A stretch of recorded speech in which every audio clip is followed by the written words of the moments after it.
Assalamualaikum dan salam sejahtera. Saya Midi Saleh kembali bersama anda dalam Topik at 7. Minggu ini kita berbicara tentang perkhidmatan kurier susulan video tular baru-baru ini. Seperti kebanyakan isu yang kita bawakan dalam Topik at 7, ia meninggalkan kesan kepada pengguna dan dalam hal ini antara pengirim dan penerima, pembeli atau penjual. Untuk itu bersama saya malam ini ialah Presiden Kesatuan Pekerja Pakaian Seragam Pos Malaysia Berhad Semenanjung Malaysia UPOS, Encik Ismail Ali. Assalamualaikum Encik Ismail. Waalaikumsalam warahmatullahi wabarakatuh. Apa khabar Encik Ismail malam ni? Baik, alhamdulillah sihat. Alhamdulillah. Baiklah Encik Ismail. Kita teruskan diskusi kita ya. Encik Ismail, apa pandangan Encik Ismail melihat situasi mogok yang dilakukan oleh segelintir pekerja kurier yang videonya tular baru-baru ini? Terima kasih atas soalan tersebut dan juga terima kasih kerana sudi menyebut saya dalam program pada malam ini. Jika kita merujuk kepada situasi yang berlaku baru-baru ini, kita kena melihat kepada tiga pihak yang berkepentingan, iaitu syarikat, pekerja dan juga pelanggan. Dalam isu ini kita melihat bahawa isu pokoknya apakah yang menjadi punca kepada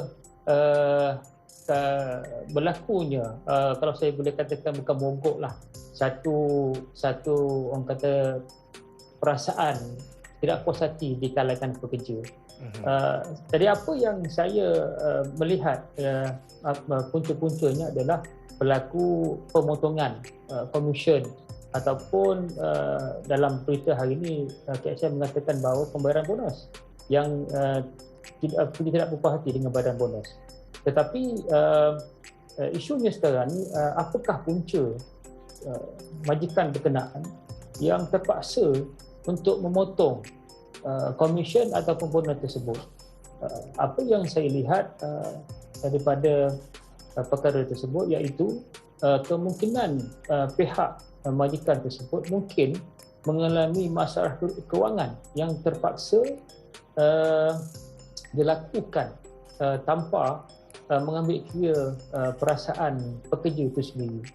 Dan dengan keadaan tersebut, majikan menggunakan kuasa ataupun mungkin terma dan syarat di antara majikan dan pekerja membenarkan majikan tersebut untuk memotong faedah yang telah dijanjikan pada awalnya. Kalau kita tengok pula dalam sudut ini juga, bagaimana pekerja tadi yang saya utarakan dalam kenyataan saya sebelum ini, iaitu mereka tidak berkesatuan. Sedangkan pekerja ini mempunyai hak-hak sebagai pekerja yang dilindungi sekiranya mereka berkesatuan. So, pada pandangan saya, isu ini memang tak sepatutnya berlaku lah sebagai pekerja sekiranya mereka mempunyai kesatuan sekerja di tempat kerja mereka. Begitu juga kalau kita lihat dalam senario ini, dia melibatkan juga orang yang berkepentingan seperti pelanggan. Pelanggan mempunyai hak untuk menyatakan bahawa ketidakperhatian apabila tularnya video tersebut yang menjadikan barang-barang yang ditunggu dan juga keadaan yang terlihat dalam viral tersebut dilontar begitu saja.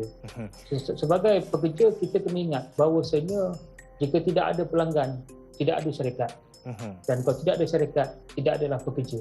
So, di sini yang perlu kita lihat secara bagaimana untuk kita melihat kepentingan tersebut. Cik Ismail, tadi ada Encik mengatakan bahawa bila berlakunya pemotongan faedah ataupun kemudahan untuk pekerja, ada pihak mendakwa berlakunya ketidakadilan di situ menyebabkan pekerja syarikat kurier itu bertindak sebegitu rupalah. Pada pandangan Encik, adakah ketidakadilan itu berlaku pada semua perkhidmatan kurier ketika ini ataupun sebilangan sahaja? Sebenarnya dalam isu ini, apabila sesebuah syarikat yang tidak ada kesatuan, mereka mungkin membuat satu terma dan syarat yang mudah, yang orang kata berat sebelah, memihak kepada pihak majikan, yang mana mereka boleh sesuka hati untuk mengambil tindakan berpandukan pada keadaan semasa kepada pekerja-pekerja mereka. Setakat yang saya maklum, belum lagi kita mendengar aduan daripada pekerja-pekerja mengenai apa yang berlaku di tempat pekerja mereka lah. Cuma pada tahun lepas saya ada menerima pelawaan ataupun satu perjumpaan hendak dibuat oleh kaki tangan Korea kepada persatuan kami lah. Cuma malangnya pertemuan tersebut tak dapat kita adakan untuk saya berbincang lanjut mengenai masalah yang mereka hadapi. Tolak itulah yang menjadikan kami persatuan ini untuk mewujudkan ataupun boleh kita kata organize kepada semua syarikat-syarikat Korea ini untuk bersama-sama di bawah satu gabungan yang mana saya nyatakan dalam laporan saya sebelum ini, iaitu memang kita fokus melibatkan pengantaran dan juga kita bercadang untuk meminda kita punya buku undang-undang yang membolehkan kaki tangan Korea boleh bersama-sama kami untuk kami bela dan sebagainya. Baiklah Encik Ismail, sebelum kita teruskan perbincangan kita dengan lebih mendalam mengenai dengan topik kita minggu ini, apa kata kalau kita dengar apa kata orang ramai mengenai hal ini? Syarikat Korea yang gagal mengendalikan barangan pos dengan baik ni amatlah mengecewakan, dan semestinya isu ini akan menimbulkan kebesaran yang besar dalam kalangan masyarakat, terutama sekali pelanggan. Syarikat Korea juga perlu sedia maklum bahawa bila isu-isu ini berlaku, ia akan mengganggu kredibiliti syarikat tersebut. Jadi bila benda ini berlaku, kita sebagai pelanggan telah semestinya risau dengan kondisi barangan tersebut, sama ada masih dalam keadaan baik ataupun telah rosak. Pilih sendirilah, sebab terima barang dalam keadaan tidak memuaskan, untuk ganti rugi orang akan bagi rate memuaskan. So dari sini pembeli akan datang yang nak beli dari store kami yang besar akan berasa untuk berurusan dengan store kami lah. Dalam isu ni kami tak bersalah pun. Nasihat dan harapan saya buat pihak Korea, sedarlah hakikat bahawa anda merupakan yang bertanggungjawab menyampaikan suatu amanah. Jika anda mengendalikan amanah tersebut secara indah, masa depan kejayaan anda akan menerima padah.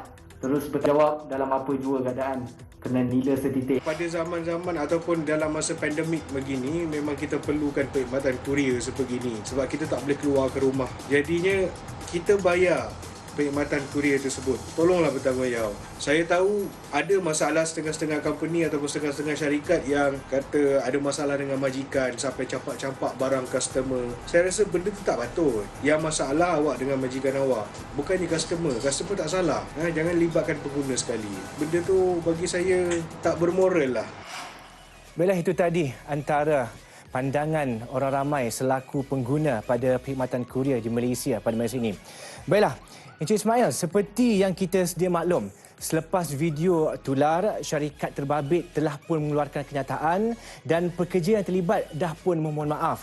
Dan semalam, Kementerian Sumber Manusia KSM pula mengesahkan insiden ini berpunca daripada beban kerja dan isu pembayaran komisen pekerja syarikat itu berikutan peningkatan mendadak jumlah bungkusan yang diterima. Dan hasil siasatan KSM di JNT Express di Perak juga mendapati pekerja terutamanya di bahagian penghantaran tak puas hati dengan pemberian bonus berdasarkan prestasi dan perubahan struktur bayaran komisen secara unilateral. Isu ini timbul kerana tidak wujudnya perbincangan antara majikan dan pekerja. Untuk elak kejadian ini berulang, apa peranan majikan dan wakil pekerja? Pandangan Encik Ismail.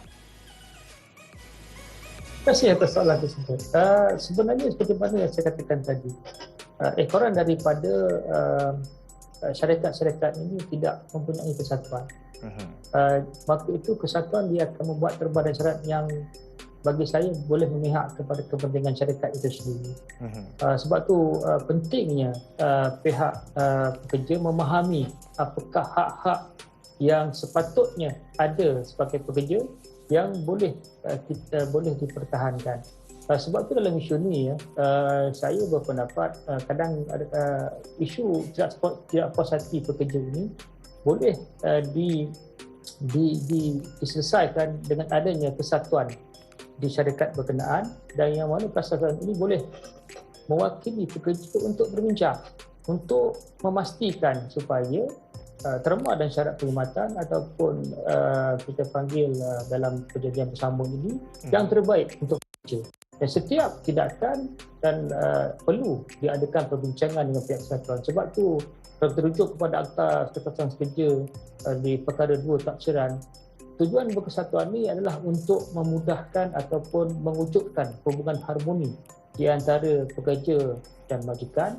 Ada juga antara pekerja dengan pekerja, untuk majikan dengan majikan.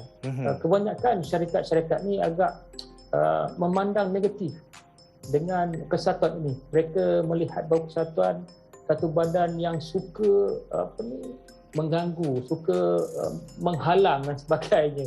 Yang ini yang kita kena betulkan juga kepada pihak majikan. Dan sebagai pekerja juga kita faham pekerja harus tahu hak-hak mereka sebagai pekerja yang boleh, yang akhirnya akan membantu mereka dalam setiap perbincangan. Ya, betul. Okey, Cik Ismail. Itu tadi antara intipatinya perlunya perbincangan yang rapat di antara pekerja dengan kesatuan dan juga pihak majikan untuk menyelesaikan segala bentuk masalah. Betul Cik Ismail? Yes, Baiklah. betul. Kita berehat dulu boleh Cik Ismail? Kita akan sambung borak selepas ini. Untuk itu topik 7 berehat seketika dan kita kembali selepas ini.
Masih bersama saya Midi Saleh dalam topik at 7 bersama-sama dengan tetamu kita malam ini Encik Ismail bin Ali, Presiden Kesatuan Pekerja-Pekerja Pakaian Seragam Pos Malaysia Berhad Semenanjung Malaysia ataupun UPOS.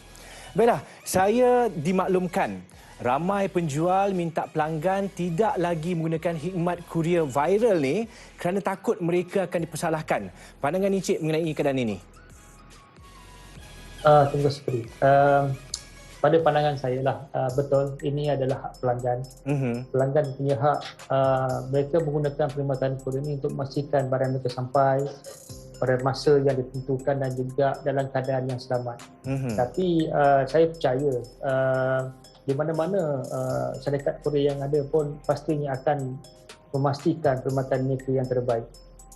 Cuma faktor yang saya melihat dalam isu ini, kalau saya boleh sentuh, kadar yang diguna pakai oleh pihak tertentu yang tidak ada had, yang tidak ada kawalan harga yang menyebabkan pelanggan memberi tumpuan kepada satu-satu syarikat kurier.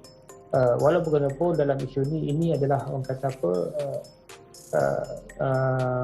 majikan masing-masing ataupun syarikat masing-masing yang ingin membuat promosi barang mereka dan harga mereka. Cuma dalam isu ini kita melihat bahawasanya kos untuk menyediakan perkhidmatan ini sebenarnya tinggi. Sebenarnya tinggi. Bukan seperti mana yang berlaku di syarikat yang berkenaan menjadikan tumpuan pelanggan tertumpu kepada satu syarikat saja. Ini yang memberikan kesan kepada syarikat berkenaan, tetapi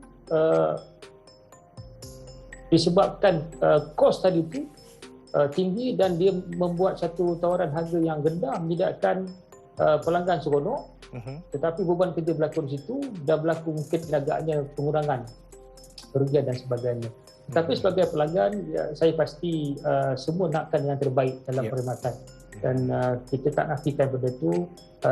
Kita ada 109 syarikat kurier dan pastinya mereka akan memilih yang terbaik yang ada di Malaysia ini untuk meneruskan pengantaran dan juga memastikan barang-barang yang dihantar itu selamat sampai dan tepat pada masanya. So dalam isu ni saya rasa pihak yang berkenaan mungkin telah membuat penambahbaikan bagi saya, dan kita melihatlah kepada keseluruhan prestasi mereka. Saya pasti Encik Ismail, 109 syarikat perkhidmatan kurier yang ada pada masa ini sudah pastinya akan memberikan perkhidmatan yang terbaik kepada pelanggan-pelanggan di luar sana. Ya Encik Ismail. Baiklah. Okey, sekali lagi Encik Ismail, kita akan dengarkan apa kata pengguna yang terkesan mengenai hal ini. Benda ni kita boleh selesaikan isu cara lain lah, bukannya dengan campak-campak barang customer. You bayangkan lah, dalam tu barang tu kita dah packing elok-elok. Orang kadang-kadang mungkin barang-barang tu mungkin barang customer lain, pelanggan lain. Kalau jadi macam ni, pecah apa semua, siapa nak bertanggungjawab? Pelanggan macam kita orang, contohnya kita hantar barang tu, kalau customer lain dapat barang tu cara tak elok, macam mana dengan kami punya pandangan customer pula terhadap kami? Disebabkan korang yang tidak puas hati dengan syarikat tu, korang lepaskan kat kami. Bagi saya, benda ni sangat tak profesional. Saya bayar begini bukan untuk barang yang rosak. Jadi di sini dah timbul satu isu yang sangat sukar untuk diselesaikan antara dua pihak. A cakap B, B cakap A, macam tu. Jadi pihak kurier sepatutnya lebih bertanggungjawab, dan bagi pendapat saya kena ada pemantauan yang lebih rapi pada pihak kurier itu tersendiri berkenaan pengendalian amanah barang-barang customer. Diorang akan tuntut ganti rugi. Diorang akan bagi rate bintang maupun review yang kurang memuaskan. So dari sini, pembeli akan datang yang nak beli dari store kami, kemungkinan besar akan berasa was-was untuk berurusan dengan store kami lah. Padahal dalam isu ni kami tak salah pun. Nasihat dan harapan saya buat pihak kurier, sedarlah hakikat bahawa anda merupakan orang tengah yang bertanggungjawab menyampaikan suatu amanah. Jika anda mengendalikan amanah tersebut secara endah tak endah, maka masa depan kerjaya anda akan menerima padah. Terus bertanggungjawab dalam apa jua keadaan, kerana bila setitik rosak susu segala. Baiklah, kita teruskan diskusi kita dengan UPOS kemarin ada menyatakan hasrat untuk menubuhkan kesatuan gabungan untuk bela nasib pekerja kurier. Boleh jelaskan dengan lebih lanjut? Terima kasih.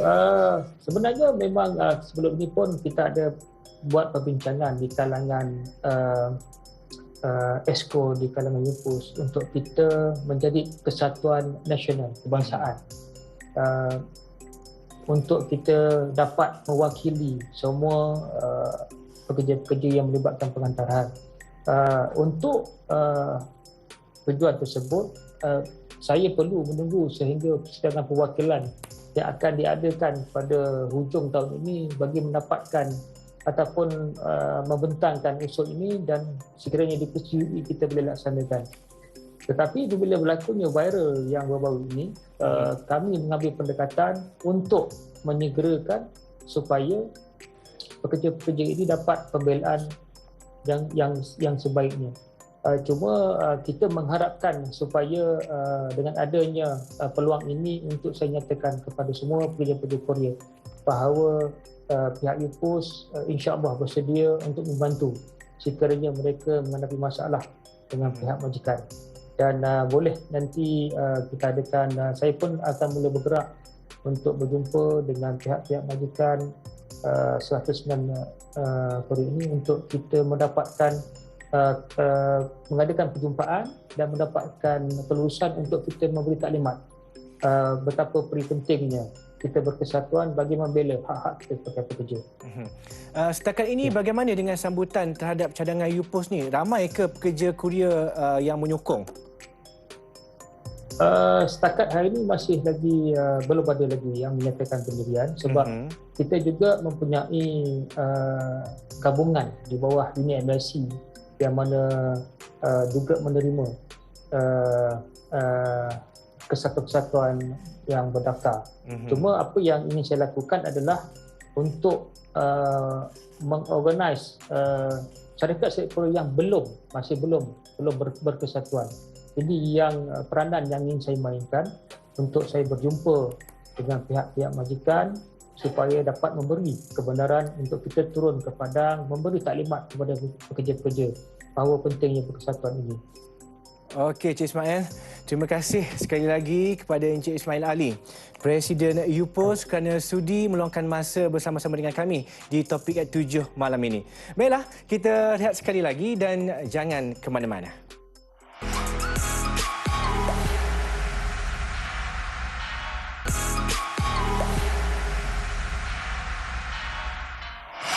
Terima kasih kerana masih setia bersama dengan Topik at 7. Baiklah, pihak kami juga sempat membuat sedikit tinjauan dan untuk laporan selanjutnya, kita bersama wartawan Izzati Rizan.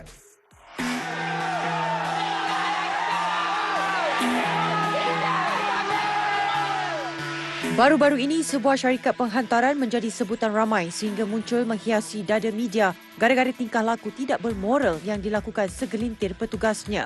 Penyebaran video ini menimbulkan kemarahan orang ramai yang bertindak mengaitkan perbuatan itu dengan prestasi syarikat yang didakwa merosot akhir-akhir ini. Ia sedikit sebanyak mencemarkan nama baik syarikat itu secara keseluruhan dan sekaligus memalit imej buruk kepada syarikat yang lain. Melalui tinjauan kami, ramai tidak mengetahui lesen menggerakkan operasi kurier boleh didapati secara franchise oleh mana-mana individu berminat. Hanya dengan membayar sejumlah wang mengikut lokasi, orang ramai boleh memohon lesen untuk membuka cawangan. Salah seorang pemilik franchise yang enggan dikenali memberitahu syarikat yang diusahakan bersama isteri kurang dari 3 bulan itu terjejas teruk ekoran penyebaran video terbabit. Malah dia menegaskan syarikat mereka tidak mempunyai sebarang masalah daripada segi penghantaran, komisen pekerja atau gaji. Dan semua operasi berjalan lancar sejak mula ditubuhkan selain menambahkan insiden itu hanya berlaku di Perak. Terdahulu, syarikat terbabit dalam satu kenyataan memohon maaf kepada pelanggannya di seluruh negara. Menurutnya, hal itu berlaku kerana sistem pengagihan bonus yang tidak difahami pekerja dan sehingga menimbulkan rasa tidak puas hati dalam kalangan mereka. Namun, ada hikmah di sebalik kejadian ini. Ia membuka peluang kepada syarikat lain bersaing untuk menawan hati pelanggan masing-masing dengan menggunakan caption mencuit hati.